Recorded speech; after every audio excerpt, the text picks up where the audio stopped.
You have been here before, not in a dream, nor in the telling of a story, but in the eternity of a single moment. The in-between isn't a place you go to or come from.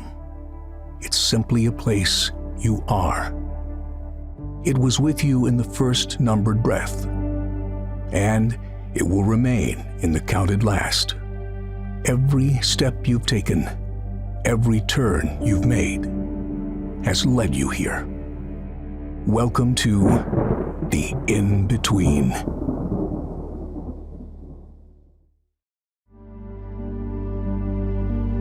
Ever wonder where we go when we die? Is there in fact a place in the cosmos, or is it a place in time where our soul travels? And what if we die and then miraculously come back to life?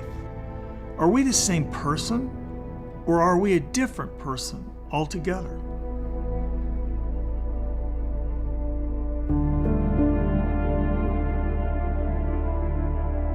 My name is Jim Bruton. I've lived an adventurous life that took an unexpected turn when an experimental aircraft I was flying lost its engine and crashed.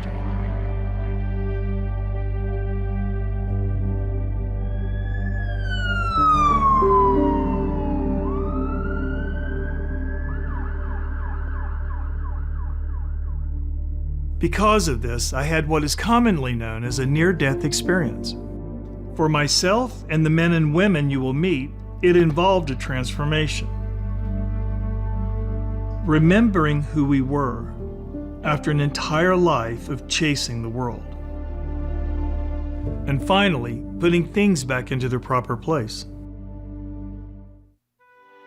So how did I get here? It began as a child. Growing up in Jacksonville, Florida in the 1960s, I lived with the Vietnam War on one side and the promise of going to the moon on the other. With a strong imagination and idealism of a child, I chose the utopian vision of the future, reinforced by science fiction, movies, and monthly issues of Popular Mechanics. I extended that idealism. I wanted to live in the future now. So I began to draw up what I called inventions, science fiction devices and systems I wanted to build. I would draw old airplanes from the age of aviation discovery. As I built their small models, I promised myself that one day I would fly such planes.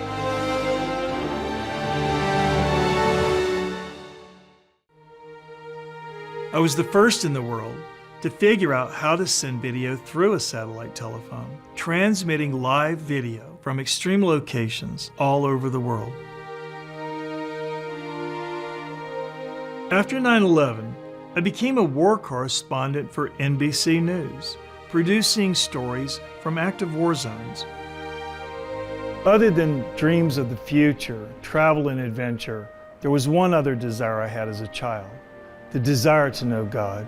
Once a year, my father's mother, a Unity minister, would come to visit. I had many questions for her in my search for spiritual understanding.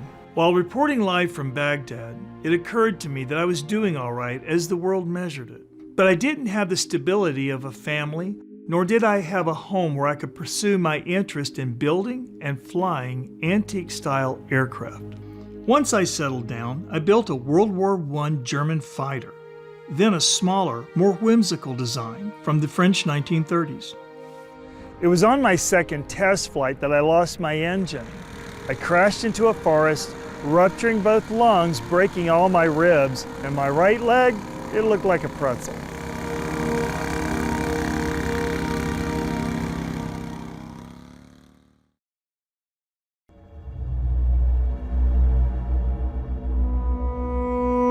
Landing in the hospital, I was met by the Hartford trauma team. Their high level of training and sense of urgency certainly saved my life. I have no memory of those moments in the ER, no images from my crash or even 2 days prior. A medically induced coma was administered.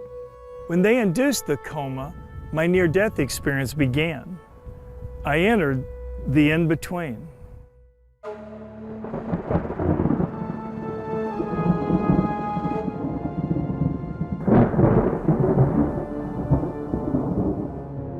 I appeared on the terrace of a tall building, along the skyline of a post-apocalyptic city. As I scanned the destroyed and gray skyline, there wasn't a sign of life to be seen. In contrast to other near-death experiences, I did not go down a tunnel, nor did I meet dead loved ones. Dark and heavy clouds hung above me, ready to unleash the mother of all storms. Everything was still. I looked to my left and saw the only thing of real interest, a tall 4 or 5 story high sculpture of an egg, made from open latticework. I could see slight movement suspended in the air within, so I walked over to it and studied it.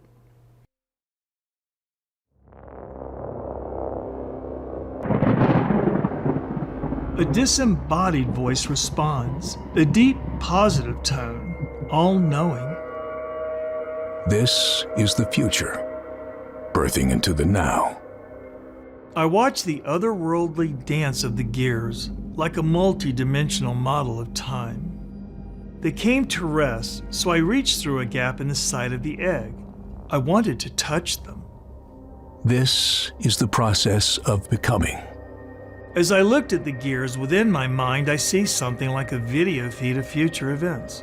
One brush has my outstretched hand, and suddenly, I double over in pain. Each gear is the probability of a thought, word, or action in your future. With a reflex, I rip the gear out, pulling it through the egg's lattice wall and throw it away. Your destiny is resetting itself around what you have removed. How did I know I could do that? Pull that gear out, removing that future moment. Why else are you here? I have no idea.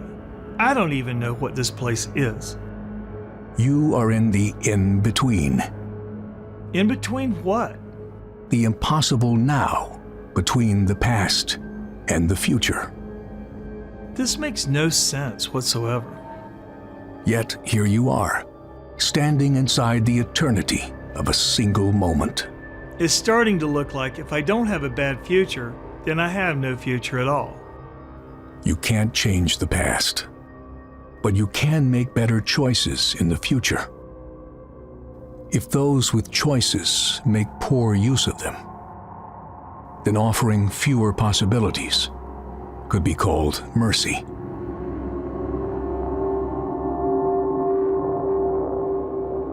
It's as if this place were made so I could do one thing and one thing only, with no chance of screwing it up. You prayed for something for which being here is the answer. And now, the man who fell from the sky is not the same who flew into it. I think I can live with this now.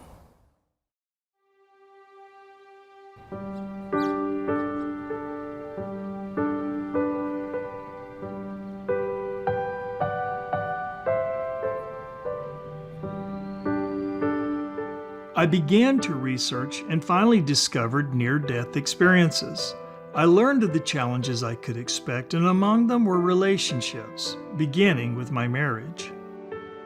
For NDEers, as we are called, divorce rates are at a staggering 78%. To make a long story short, it became true for me. Eventually, I presented my story at the National Conference of IANS, the International Association for Near-Death Studies. That is when I met Helen Hensley and PMH Atwater. They both heard my presentation and encouraged me to write a book. The rest is history.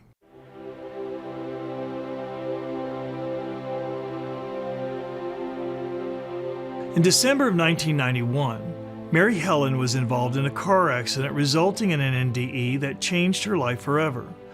After the accident, a lifelong ability to communicate with those in spirit, coupled with the gift to see future events, was enhanced by a new endowment to touch an individual, download their past, and use this information to facilitate healing. And so when I died and realized that we're all playing these different roles on multiple occasions when we come in here, sometimes you're the wonderful person, you're the saint, you're the sinner, you're the hero, you're the asshole. You can be all of those things and yet be none of them at the same time. And it was imperative for me in order to do the work that I was going to do, to be dropped into this environment, which is actually really judgy, if we're going to be honest, and to find my way out of it. And once I was right at the precipice, I'm kind of finding my way, but I'm not utilizing what's available to me. Bam. That's when I have the proverbial metaphorical, metaphysical crossroads of my life. I literally get knocked out of my body into another experience in order to go, you're gonna do a little bit better with how you're spending your time when you get back. And I hit the ground running ever since. Today, she divides her time between motivational speaking, writing, and healing. I've been doing this for so long, and you've heard so many different stories, and it's always fun to hear something that is coming from a slightly different perspective, something with a twist. I travel all over the world, and so I fly a lot. And as someone who's already been dead and doesn't fear death, I hate flying. I do it because it's necessary to get from here to here. And so that's no problem, but I just don't enjoy it. And so I remember seeing that your story was going to be about how you died in this plane crash. I was like, okay, I'm going. Do something that scares you every day. I'm going to listen about how this dude died in a plane crash, and I'm going to sit with it. And I was absolutely captivated, enthralled. And I guess because it was your first time really kind of doing this on the circuit, I've been doing it for so many years that you get used to hearing the stories and the type of characters that we interact with. And there was something that was so fresh. Her brush with death was a life-defining experience, full of challenges. For me, when I came back, one of the things that enhanced for me was I was always able to see the energy field around people. I have always known before it became popular to say, we're not a body with a soul, we're a soul residing within a body. But I take it another step. It's not like the soul is stuffed down into this physical body. The soul, you've got a huge radius. Like that essence and who you really are is in a room long before your body is. Your body's still walking through the door. And so I've always been able to see that energy field. What I started to realize after the NDE was that I could immediately see someone who had had one because they had what looked like an overlay, a double heart chakra. And so this was all terminology I didn't know. I just saw it. I didn't know what it was called. I didn't know, what it was. I know when we're talking about the chakral systems and we're these beautiful vortices of energy that are swirling in different areas that help us deal with complex aspects of human existence. One thing I knew was like, oh, that guy's got two. He's been dead. Oh, and then you talk to them and yes, they had been dead.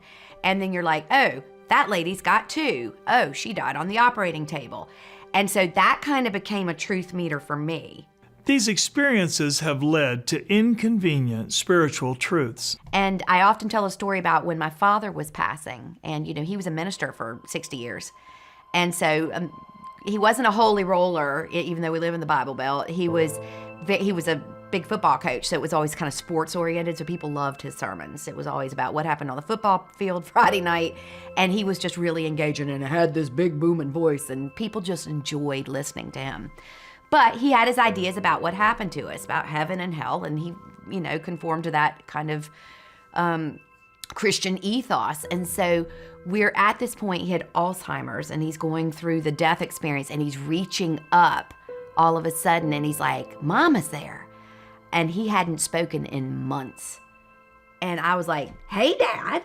And he was like, hey, sugar. And I was like, how's everything going? And he goes, well, it's more beautiful than anything you ever wrote about. And so we're having this moment and exchange, and then he freezes because his father is there.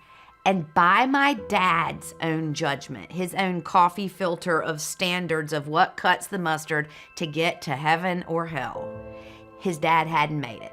And he had worried his entire adult life about that.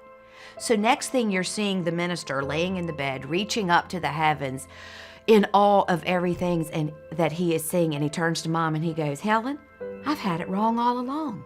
You can't mess this thing up. Everybody's welcome. And having been dead myself, Jim, that is a bigger mic drop moment for me than coming back crashing into this plane after dying, breaking my neck in a 75-mile-an-hour car crash. Apparently, these after effects of her NDE run in the family. Mama Helen and I have had a ball. We've traveled this world.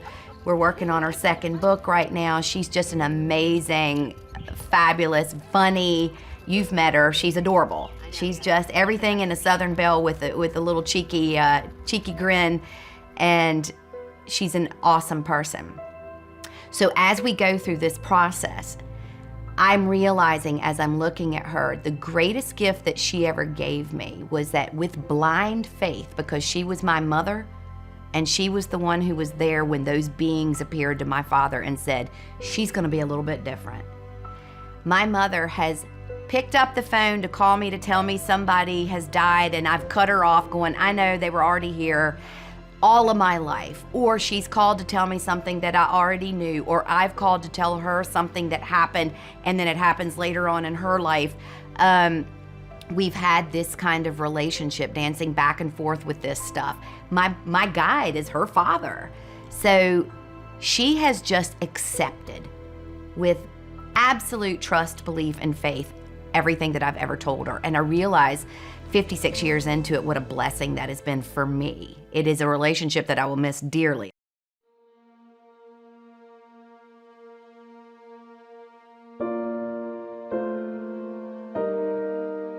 PMH Atwater is one of the original researchers in the field of near-death studies, having begun her work in 1978 and completing 21 books on her findings, some of which have now been verified in clinical settings. PMH has won many awards, appeared on numerous TV shows, and spoken around the world, always inviting us to look past the obvious for the deeper truth within. Suddenly, everything changes. And when you come back from a near-death experience, you're never the same again. You just never are. And if you don't believe me, ask your loved ones. What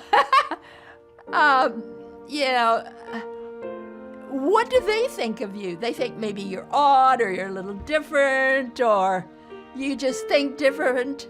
You are different. Her books also explain the after effects of a colloidal condition and how it influences one's sensitivity to electronics, emotions, or environments. Let me give you an example. We've got here a big vat of water. Great big vat of water. And in the middle of that water are paddles. And the paddles are spinning the water. So the water is spinning faster and faster and faster, and suddenly something happens to cause the water to reverse. At that moment of reversal, everything in that water suspends. It doesn't go anywhere, it just suspends. And in that suspension, that's when the colloidal condition is created. That is to say, everything in that suspension is permanently imprinted by being in that suspension. You're neither here or there, you are suspended. And in that suspension, you take on different characteristics. PMH admits integration seems to be the most difficult phase. The trick is grounding a transcendent experience into daily human life without becoming destabilized. Well, certainly books help. But when you're reading about this kind of thing, and it's happened to other people, or you're at a meeting of other people who've had this kind of thing, the International Association of Near-Death Studies, IANDS. I have so much material out, and that material is so helpful. I wish the big book of near-death experiences could be in every hospital in the world. I wish it could be everywhere, where people could read that and see how normal that is for that person to behave in that manner. And that it's okay if you're different, it's okay if they're different. PMH has also noticed patterns in how people who've integrated their NDEs effectively live in terms of relationships, creativity, or service. In those marriages or relationships that last are the ones that are more open and are not demanding that the person be the same they were before. If you're more open, if you're more understanding, if you're more willing, then it's a lot easier then to relate and move on, or move on together, even with children. This period of honoring differences is so important. It really, it's absolutely necessary. Honor differences. For them and for you. Honor your differences.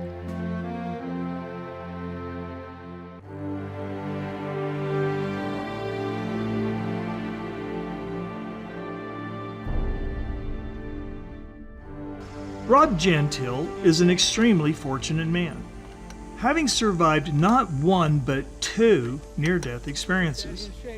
Rob credits his second chances to his unwavering relationship with God, a loving marriage with his wife Melanie, and the unconditional love from his daughter Maria.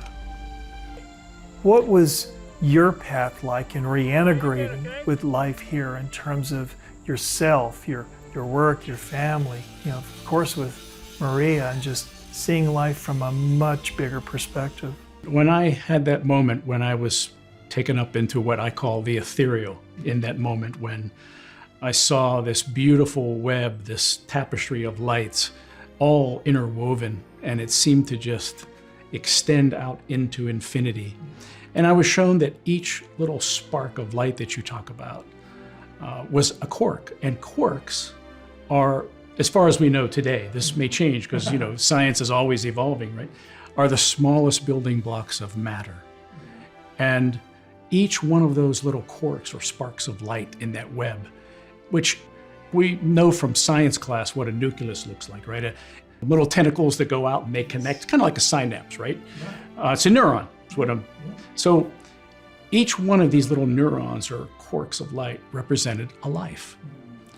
And they were all woven together to create this beautiful tapestry that hung on the ceiling of the universe. And when I was connected to everything, I thought to myself, if I love, the light will spread. But if I hurt myself, I'll hurt everything that's connected to me. And that was an incredible revelation to me. So when I came out of that near-death experience and in my everyday life, like you're saying, where do I see those connections?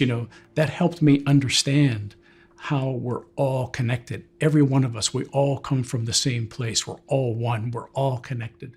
On reflection, if you could go back to when you had your NDE and ask yourself a question that at that time you could not answer, what would that question be? Why couldn't I remember more of that experience and be able to share it? When I wrote my book, it took me 3 years to write the book. There's a chapter in the book entitled Into the Ethereal, which is that in-between space. It's the shortest chapter in the book, and I think it took me almost a year to write because there's no language. There's no way to describe it. It's inexplicable. I even thought about, should I create some kind of language to be able to explain this, because it's impossible to explain. And I I regret that I couldn't remember more. I remember laying in bed after Maria came to me and she said, "Just love me." And I cried out into that infinite space, "I never want to leave here." And then I found myself back in my hospital bed, and the nurse was running up to put something in my IV because I was in tachycardia. I thought to myself, oh my God, I'm already starting to lose some of the details, because when I was in that place, it was almost as if I knew the answer to any question. All I had to do was think about it, and the answer came. You once said your turning point was when you said, "Do with me what you will." How has that echoed throughout your life since? I have another very personal story about that I've never really shared with anyone at all, which I think is the best example of it. First of all, it's through service that gives us the extraordinary opportunity to meet God in the flesh. And I'll never forget the day.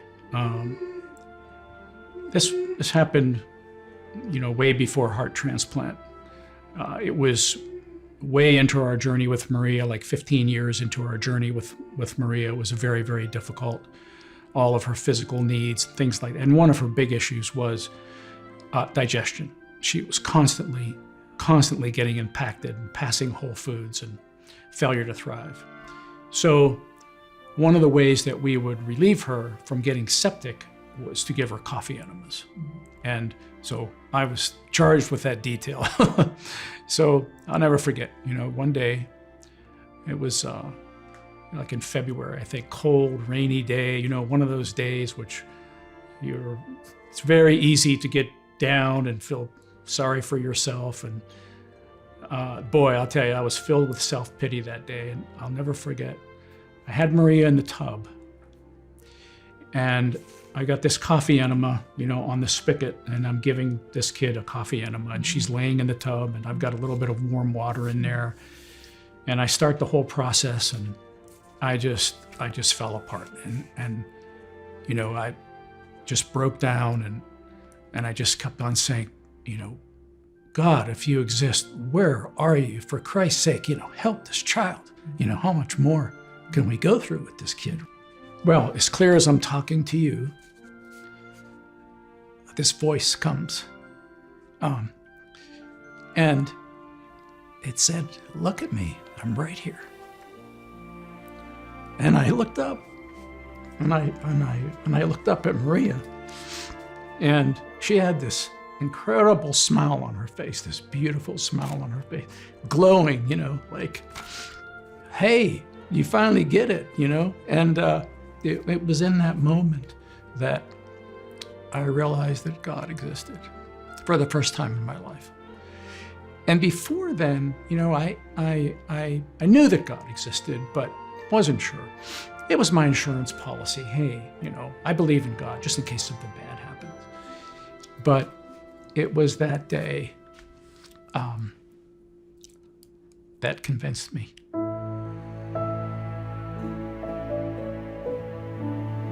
Their devotion to Maria is unwavering, a perfect little girl in every way.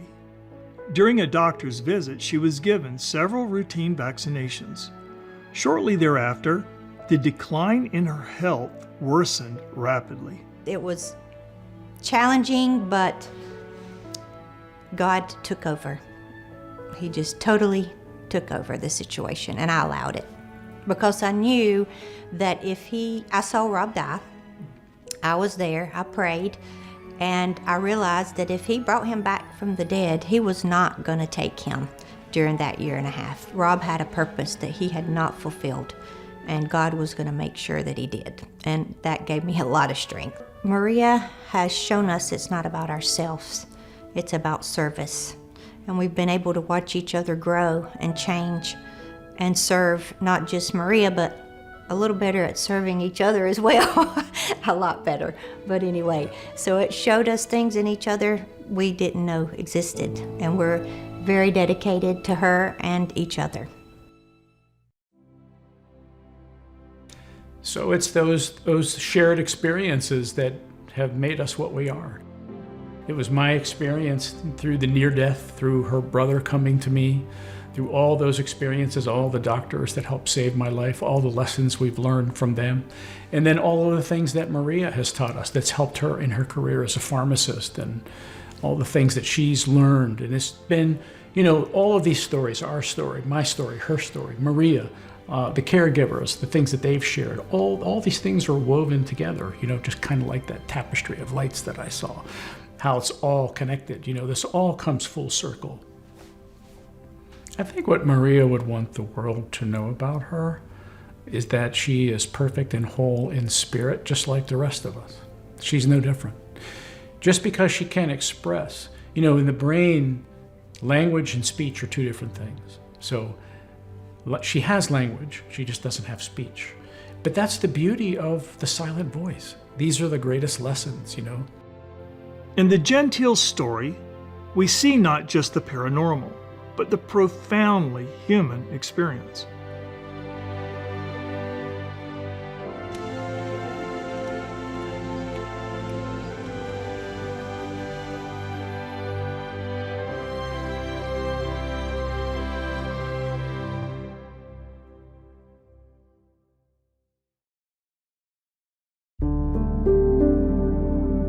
We began this journey in mystery, but it ends not in answers, rather in the company of those who live with the questions.